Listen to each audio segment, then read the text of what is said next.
Assalamualaikum warahmatullahi wabarakatuh. Salam sejahtera bagi kita semua. Yang saya hormati dan saya banggakan saudara-saudara saya peserta diklat online Yayasan Suran Swantara tahun 2020. Walaupun di tengah pandemi COVID-19 yang sedang melanda negeri kita, saya berharap tidak menyurutkan niat atau tekad dalam mensukseskan cita-cita bersama melalui Yayasan Suran Swantara.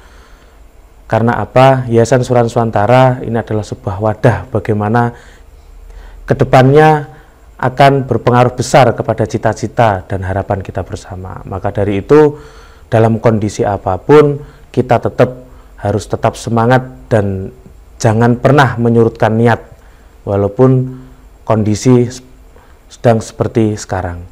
Dan tetap untuk peserta diklat online, kami berpesan jangan pernah melanggar atau tidak mematuhi aturan dari pemerintah tentang protokol kesehatan. Jadi walaupun sedang diklat, mungkin melakukan kumpul, tapi tetap protokol kesehatan harus dijalankan.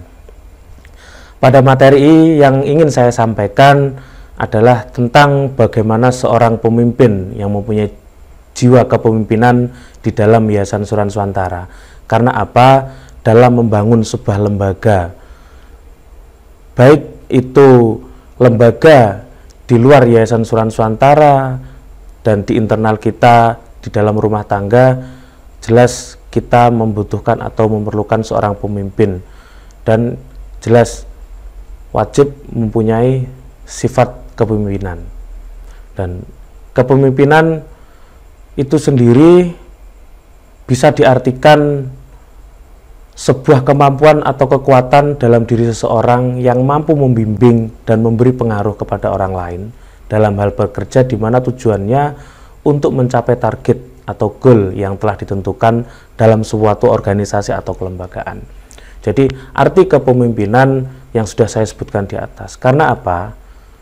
Lembaga tanpa seorang pemimpin jelas tidak akan bisa berjalan secara maksimal, karena pemimpin tersebut adalah menjadi motor penggerak dalam sebuah lembaga apapun. Mengapa dibutuhkan pemimpin? Hal ini diperlukan sebagai pengendali dan pengelola sebuah lembaga. Selain itu, sebagai pembuat formula yang tepat untuk menindaklanjuti kinerja jajaran di bawahnya, serta membuat strategi yang efektif dan efisien dalam mencapai tujuan lembaga. Dan kalau kita bicara tentang sikap kepemimpinan di dalam Yayasan Suran Swantara, ada seorang pemimpin yang memang wajib kita contoh, wajib kita tauladani, yaitu pemimpin kita bersama, beliau Bapak Tuntas Subagio, yang sekaligus sebagai pemilik tunggal Yayasan Suran Swantara. Karena berkat arahan dan bimbingan beliaulah kita bersama bisa menjalankan tugas-tugas di Yayasan Suran Swantara, dan kita betul-betul menjadi seorang pejuang dalam menggapai cita-cita bersama untuk kesuksesan kita secara pribadi, untuk keluarga kita, bahkan untuk masyarakat dan bangsa dan negara. Kepemimpinan seperti apa yang dibutuhkan di dalam Yayasan Suran Swantara? Tentunya seorang pemimpin yang baik, yang memiliki sikap jujur, rendah hati, selalu bisa menghargai orang lain, selalu menjadi diri sendiri, memiliki manajemen waktu yang baik, memiliki komunikasi yang baik, memiliki sifat berani dan menginspirasi, selalu bersifat tenang dalam kondisi di bawah tekanan, memiliki kreativitas yang tinggi, memiliki sikap tekun dan selalu semangat. Itu. Jadi kenapa sikap jujur ini di urutan pertama? Karena seorang pemimpin tanpa adanya sebuah kejujuran, saya yakin lembaga apapun yang dipimpinnya jelas tidak akan bisa berjalan lancar dan jelas tidak akan bisa berjalan sukses. Apalagi untuk orang lain.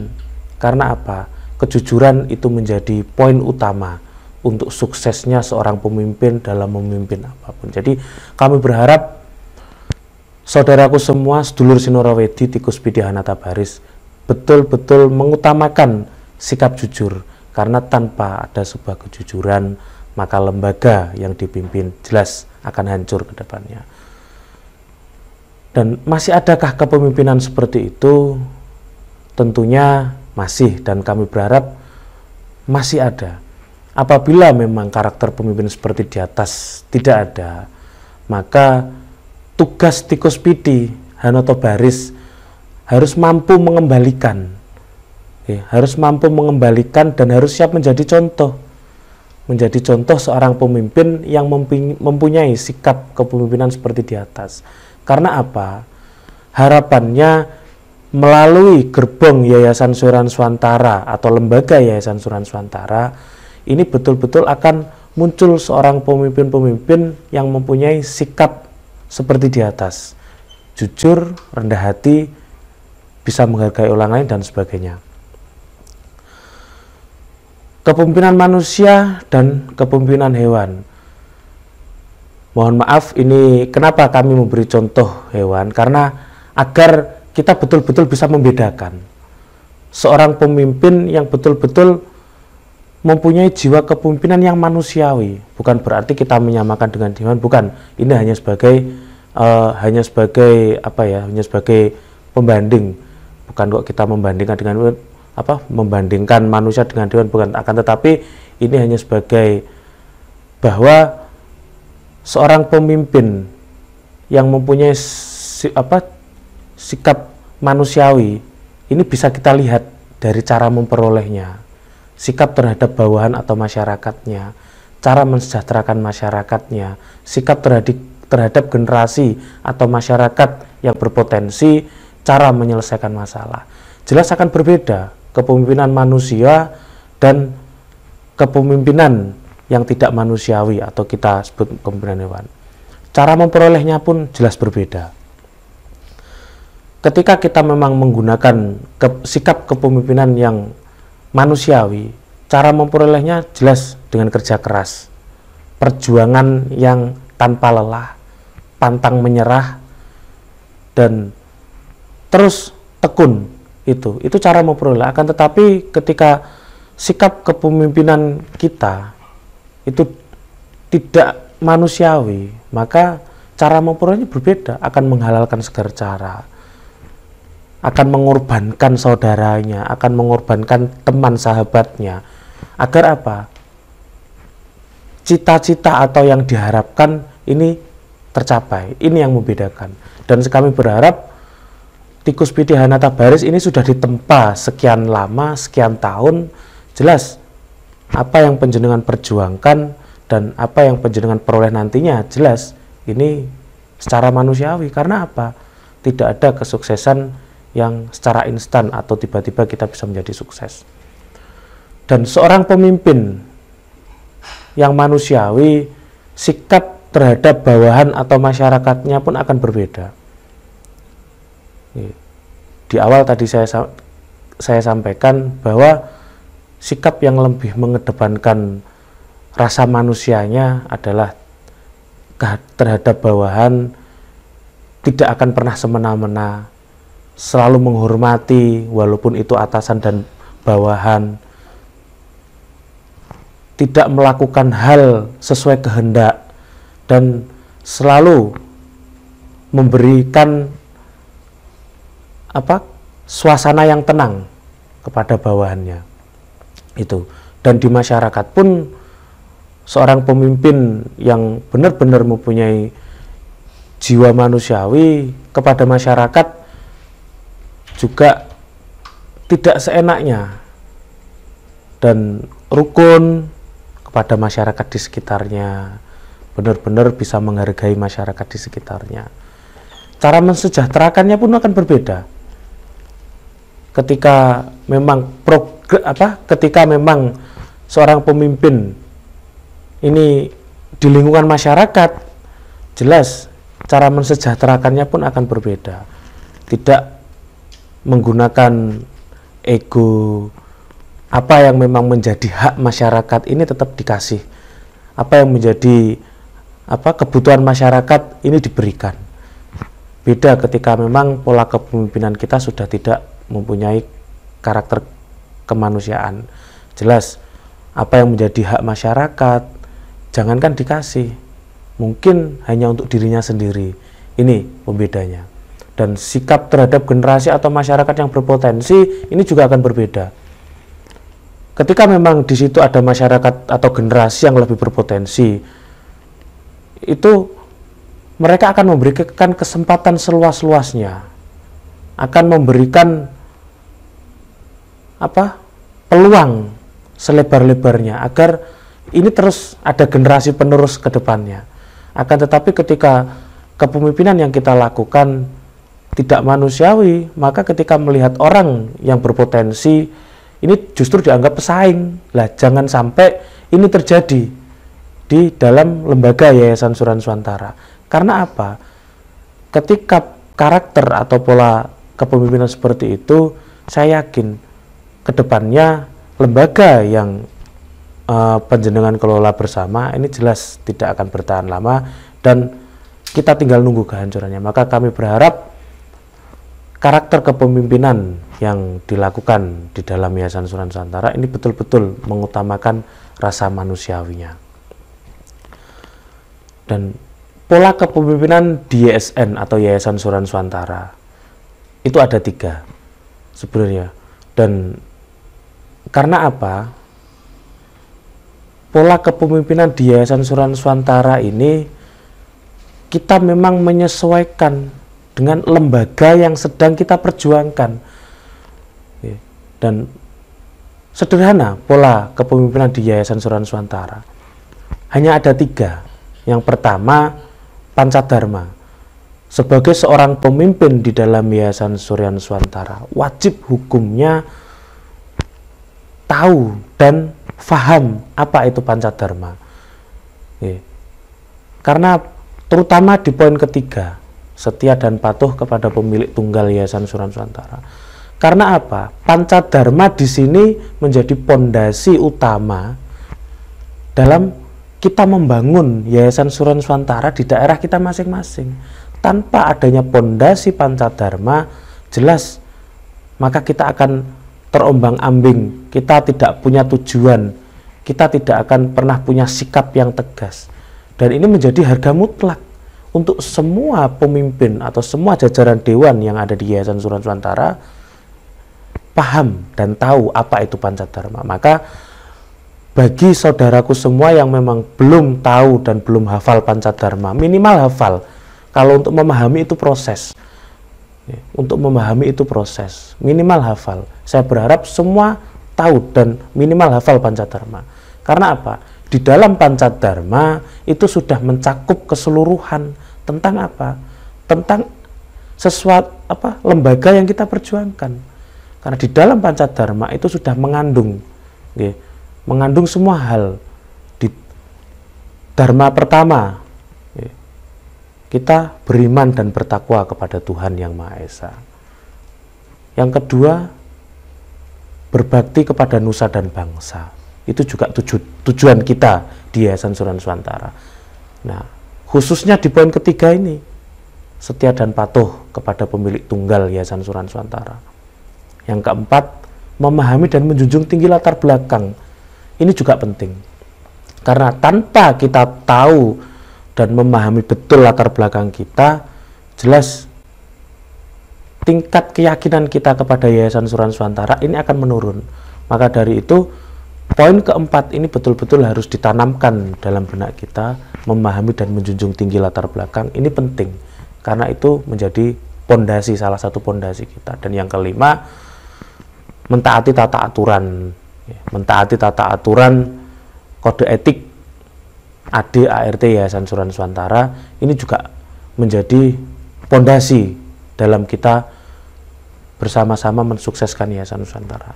Nah, maka dari itu Pancadharma tetap menjadi pondasi utama atau ideologi kita dalam kita berlembaga di Yayasan Suran Nusantara. Dan yang kedua, pola kepemimpinan di dalam Yayasan Suran Nusantara itu satu komando. Menjalankan semua perintah dari pemilik atau putusan yang diputuskan dari rapat Dewan Pembina. Karena apa? Kita bersama di dalam Yayasan Surya Nuswantara ini mempunyai cita-cita yang luhur sesuai visinya mewujudkan masyarakat Nuswantara yang gemari Pahlo Jinawi, Toto Titi Tentrem Kertoraharjo. Maka dan satu-satunya agar lembaga ini bisa berjalan dengan lancar, satu-satunya solusi agar lembaga ini tetap pada tatanan yang pas, tidak keluar real, maka dengan satu komando. Tanpa adanya satu komando di dalam sebuah lembaga. Karena kita manusia yang mempunyai karakter yang berbeda-beda. Tanpa adanya satu komando, jelas lembaga apapun yang kita pimpin ini akan pecah. Karena apa? Pada dasarnya manusia mempunyai pemikiran sendiri-sendiri. Lah dengan satu komando ini, walaupun pemikiran ini berbeda-beda, akan tetapi dengan konsep satu komando yang diterapkan di dalam Yayasan Surya Nuswantara, apapun pemikirannya tetap ditujukan kepada putusan terakhir, yaitu pemilik tunggal Yayasan Surya Nuswantara, yaitu Bapak Tuntas Subagio. Itu karena tanpa adanya satu komando, jelas Yayasan Surya Nuswantara tidak akan pernah besar dan tidak akan pernah bisa untuk menjadi gerbong meraih cita-cita kita bersama. Dan yang ketiga, di dalam pola kepemimpinan Yayasan Surya Nuswantara itu tidak otak-atik atau tidak mereka-reka atau tidak membuat cara sendiri. Lah ini yang paling sulit. Oke. Segala keputusan atau instruksi dari pemilik maupun Dewan Pembina langsung dijalankan, tidak lagi dibahas atau diperdebatkan di jenjang struktural yang ada. Lah ini yang rata-rata masih belum bisa bisa diterima banyak dewan. Rata-rata ketika instruksi yang muncul sampai hari ini masih banyak yang sering membuat otak-atik sendiri. Padahal instruksi apapun yang diturunkan baik dari rapat Dewan Pembina terlebih dari pemilik itu jelas sudah dipikirkan matang-matang terkait apa dampak dan konsekuensinya.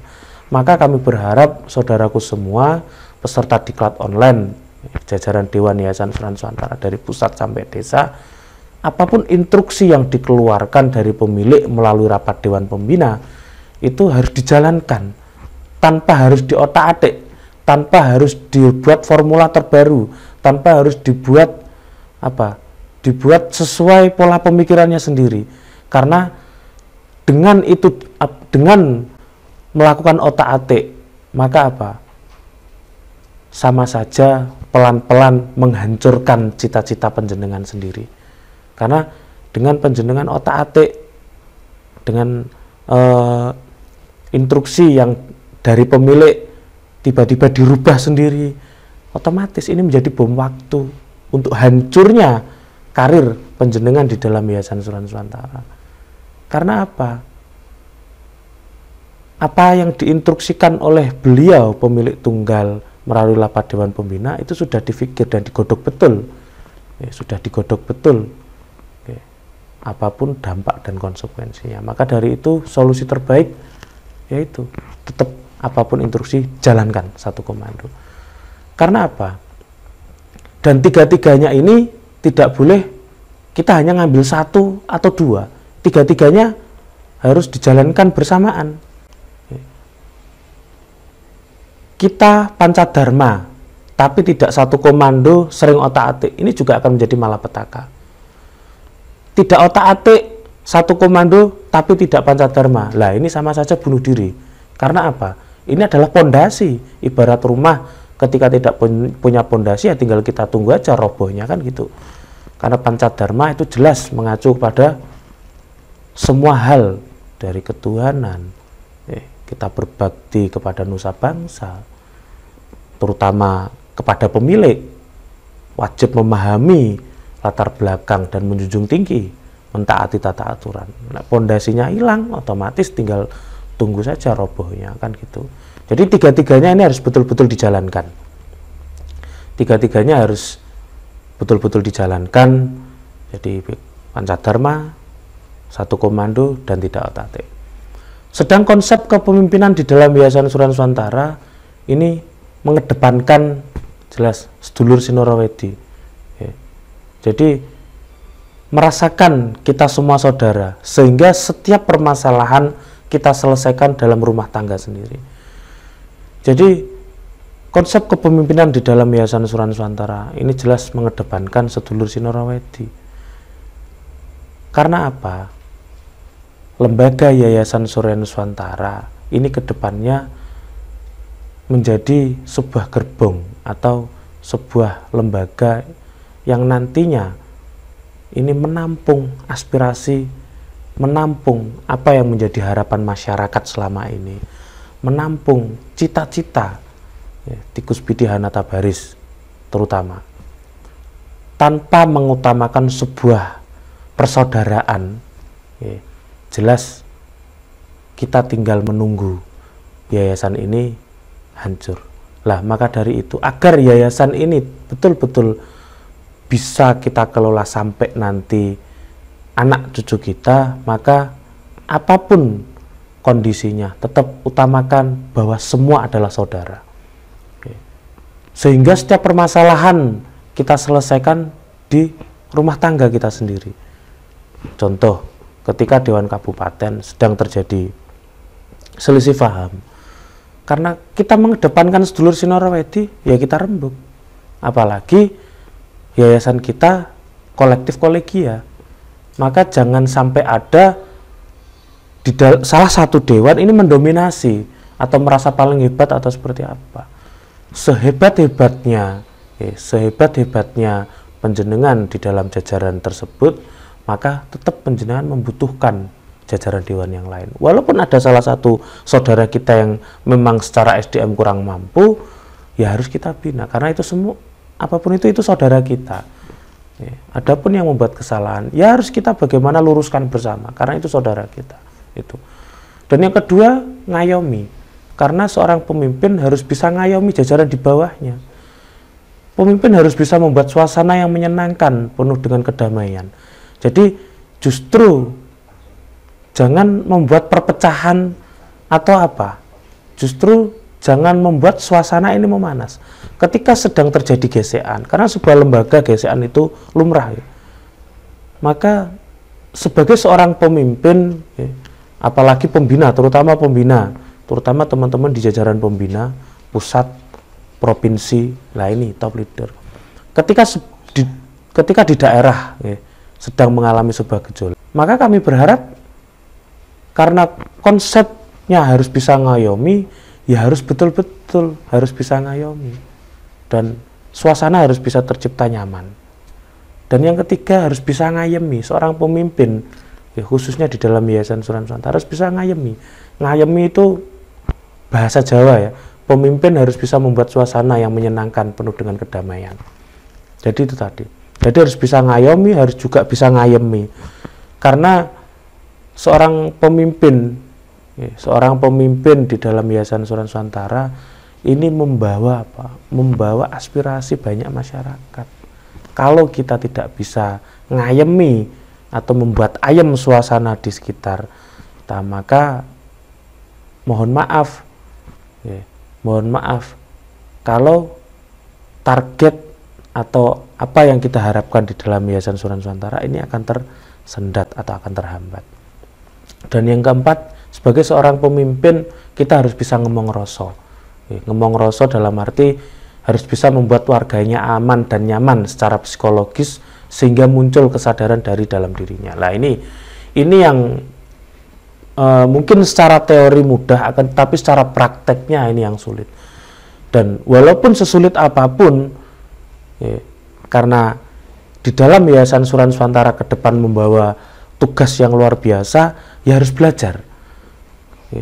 Harus belajar. Karena ngomong rasa ini penting.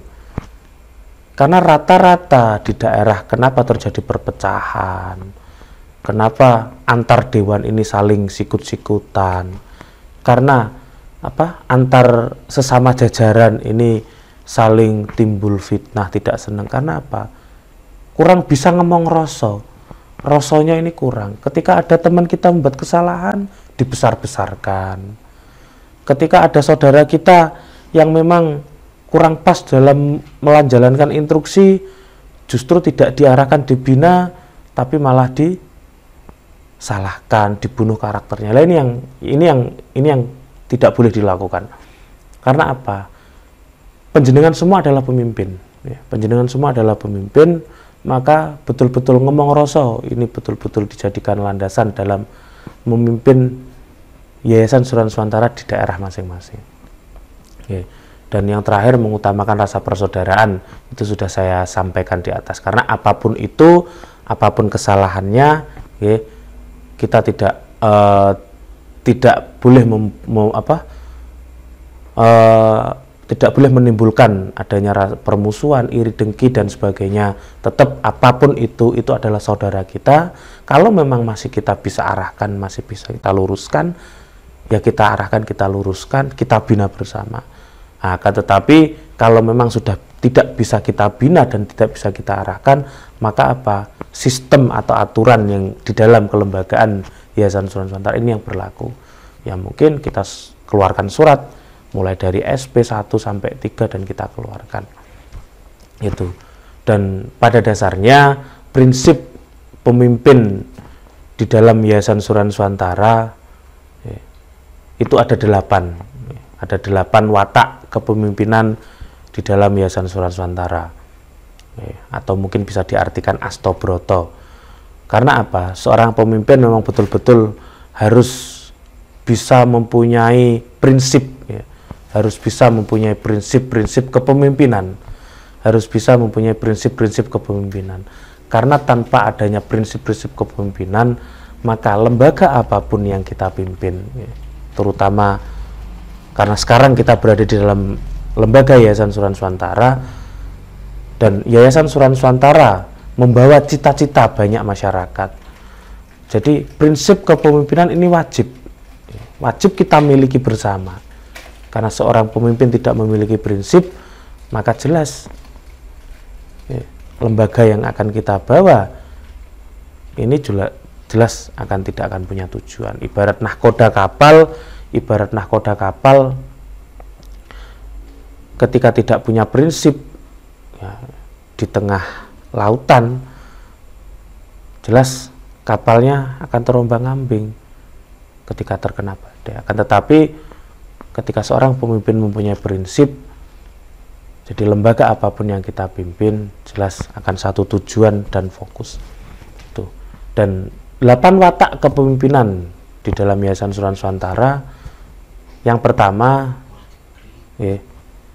mahambek merengkesmo atau meniru sifat bumi. Implementasinya, karena bumi adalah sumber kebutuhan.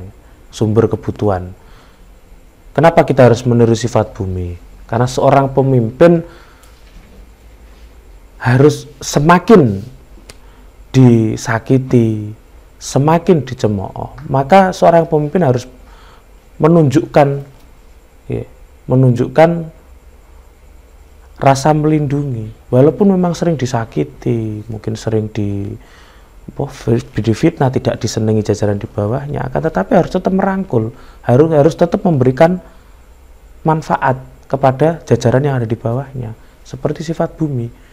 Bumi itu semakin disakiti, semakin dicangkul, tanahnya semakin subur, semakin dibor, maka mengeluarkan mineral seperti minyak, emas dan sebagainya. Semakin semakin dikeruk, maka mengeluarkan ada pasir, mengeluarkan batu dan sebagainya. Itu sifat bumi lah. Seorang pemimpin harus mampu, walaupun kita memang belum mampu, akan tetapi belajar. Walaupun sering disakiti, tidak seni jajaran di bawahnya, ya harus tetap kita menunjukkan bahwa kita seorang pemimpin, ya harus kita rangkul, semakin kita cintai. Walaupun memang secara praktek ini susah, ya. Dan kita sebagai pemimpin di Yayasan Suran Nusantara ya harus belajar, harus mau belajar.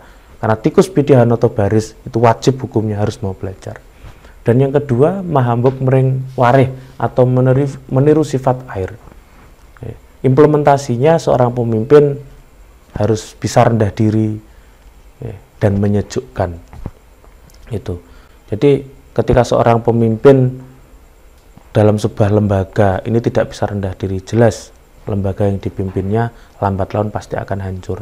Karena apa? Rendah diri ini yang nantinya akan membawa kesuksesan dalam sebuah lembaga yang dipimpinnya. Dan yang ketiga, mahambrek ming samirono atau meniru sifat angin. Ya, selalu ada dan adil. Kenapa kita harus meniru sifat angin? Angin itu tidak bisa kita lihat, tidak bisa kita pegang, akan tetapi selalu ada di sekitar kita. Ya, dan selalu ada di sekitar kita. Harapannya seorang pemimpin di dalam Yayasan Surya Nuswantara ini betul-betul bisa selalu ada untuk jajarannya. Jadi ketika memang jajaran di bawahnya ini membutuhkan, ya harus selalu ada, harus bisa selalu ada. Contoh ketika memang ada rapat di tingkatan kecamatan, kabupaten dibutuhkan untuk memberikan tambahan motivasi, ya harus ada, jangan beralasan ketika memang tidak ada kegiatan, kecuali memang sedang sakit dan sebagainya, itu mungkin masih bisa memberi informasi izin kan itu. Akan tetapi kalau memang di situ tidak sedang melakukan kegiatan apapun dan di saat bawahannya butuh, ya harus hadir. Apalagi lebih-lebih pembina, karena pembina ini juga bertugas membina di daerahnya masing-masing. Jadi ketika bawah ini membutuhkan arahan, ini ya harus ada. Dan harus bersikap adil, dan mohon maaf, adil tidak harus sama ya. Adil tidak harus sama, jadi harus adil. Ketika memang yang satu ini didatangi setiap rapat, rajin didatangi oleh pembina pusat, provinsi, dan satu daerah walaupun kondisinya jauh terpencil, ya ini harus kita datangi, entah itu dewan yang kita senangi atau tidak, ya harus ini kita datangi. Nah ini yang masih banyak terjadi di daerah. Harapan kami, daerah-daerah yang memang masih terjadi hal seperti itu, mulai hari ini saya berharap harus dihilangkan. Ya walaupun memang kita tidak bisa menghilangkan secara 100% ya, karena itu karakter, ya harus kita minimalisir. Jadi selalu ada dan adil ya, ini harus betul-betul kita tanamkan dalam jiwa. Jadi jangan pernah tebang pilih ya, tebang pilih kepada Pak ini saudara saya, Pak ini sahabat saya. Akhirnya apa? Jenjangnya cepet, ya. Jenjangnya cepet naik, terus apa-apa administrasinya gampang dan sebagainya. Tapi ketika ini bukan saudaranya, tidak kenal dari. Nah ini yang harus betul-betul bisa kita rubah. Karena apa? Pada dasarnya, ketika masyarakat masuk di dalam Yayasan Surya Nuswantara, dan ini wajib hukumnya kita ikat sebagai dulur Sinorawati. Jadi semua saudara, siapapun yang masuk, entah itu dulu pernah menjadi rival kita atau mungkin lawan kita, ya itu harus betul-betul kita rangkul bersama, harus kita rangkul bersama karena itu adalah saudara kita. Terus yang keempat, mahambek mering condro atau meniru sifat bulan. Seorang pemimpin harus bisa menawan, harus bisa menawan jelas dan tegas. Jadi ketika menawan tidak harus rupawan, dalam arti menawan karakternya, kepemimpinannya yang disenangi banyak jajaran di bawahnya, jelas ya, atau tegas. Jadi seorang pemimpin tidak boleh mencela-mencela ini bahasanya. Jadi ya ketika memang memutuskan ini ya harus ini, ketika memang menjalankan ini ya harus ini, tidak bisa berubah-ubah. Rapat diputuskan, ketika membuat program sudah diputuskan A, tiba-tiba karena ada bisikan dari luar, nah tiba-tiba berubah gitu. Dan ketika ada salah satu anggota yang melanggar dan aturannya sudah jelas, ya harus ditegaskan. Jangan karena itu saudaranya terus dilindungi, terutama dalam hal penyimpangan. Yang banyak di dalam Yayasan Surya Nuswantara sekarang itu adalah penyimpangan, terutama dana. Ya, kalau walaupun itu saudara kita, itu adik kita, itu kerabat sahabat kita, ketika memang menyimpangkan sesuatu, ya harus kita tegas, keluarkan ya keluarkan, tidak perlu tebang pilih. Karena kalau kita sebagai seorang pemimpin tebang pilih, ya mohon maaf, jelas aura kita sebagai seorang pemimpin akan turun. Dan yang kelima, mahambrek mering surya menurut sifat matahari. Implementasinya seorang pemimpin harus bisa menjadi seorang motivator, mampu memberi solusi dan arahan. Jadi ya apapun kondisinya, ketika memang dibutuhkan seorang solusi, wajib hukumnya untuk memberikan solusi dan arahan kepada jajarannya. Dan jajaran yang ada di bawahnya ya harus menerima solusi dan arahannya. Dan yang keenam, mering samudra, meniru sifat laut atau samudra. Implementasinya menampung permasalahan dan masukan atau saran. Jadi seorang pemimpin harus betul-betul bisa menampung permasalahan dan memilah permasalahan itu, selesaikan satu persatu. Dan masukan apapun dari siapapun harus bisa menerima.